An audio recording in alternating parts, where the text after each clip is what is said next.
Hey everybody, BK with Masada Tactical here. It's been a while since I've made a video, and I figured this time, rather than showing you a fancy tactic or a new gun or something like that, I want to talk about something that's been coming up a lot, and that is my approach to active shooter response.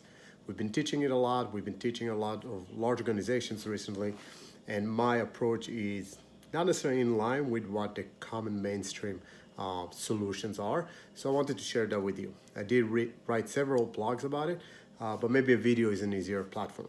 So let's start with the whole concept of an active shooter response. That doesn't agree with me, just because by definition response is reactive. That means that we're assuming that somebody already got shot and we're trying to minimize the damage. I'd much rather be proactive in my approach rather than reactive, and spend my assets, my resources on deterrence, on hardening myself as a target, rather than just response. Not forgetting about response altogether. I definitely want to account for worst case scenario, but rather than spending all my efforts on response, I'd rather spend the majority on deterrence, and then or a proactive approach, and then the remaining on a reactive approach. So that is number one. As a general rule, a lot of organizations follow what's called run, hide, fight. Run, hide, fight, it's been around for about a decade. I give it a lot of credit because it gave people a sequence, a system to follow, which wasn't necessarily bad. Essentially, it says if you know where the shooter is and you know where the exit is and you can get to the exit, then run. If you can't get to the exit, barricade yourself, keep yourself safe. And if you're face to face with a shooter, then you do what you need to do and you fight. That process was decent, but there's a few flaws with it which I want to highlight. One of them is that it was developed for the corporate environment. If you ever watch the videos that were made about run, hide, fights, it's typically a square building, cubicles, exits are nicely marked, you know where the shooter is, everything is kind of laid out very simplistic. The reality is that most of us may not necessarily be in that kind of environment. If you think about schools, or if you think about hospitals or industrial facilities, right, where facilities are literally mazes with a bunch of obstacles and hallways and so many different actual and potential exit points, that may not translate as well, right? That all square approach to run, hide, fight, and active shooter response. So that is one.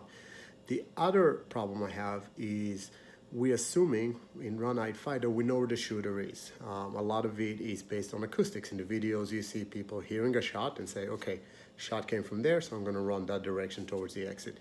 The reality is, if we account for modern acoustics and the way buildings are built, if you ever heard a shot inside a building, you may not necessarily know where it's coming from.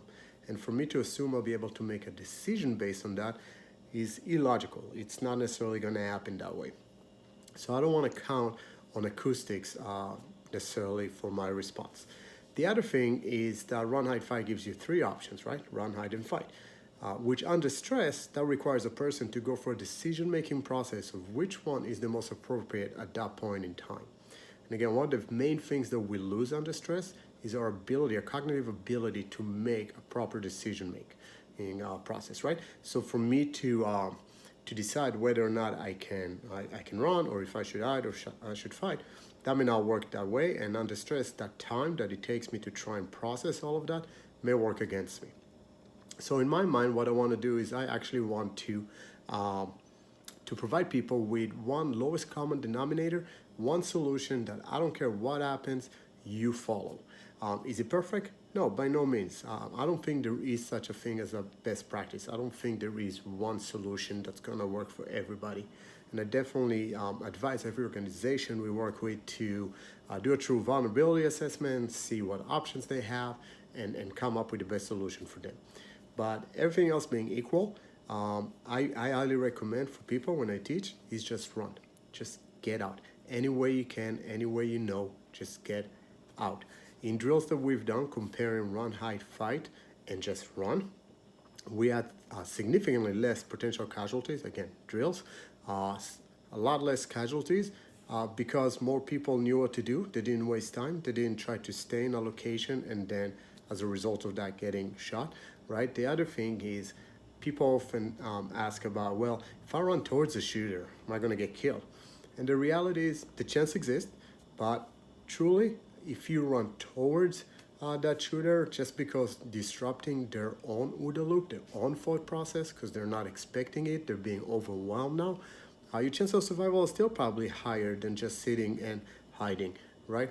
So, in my mind, that is definitely worth the trade-off, right?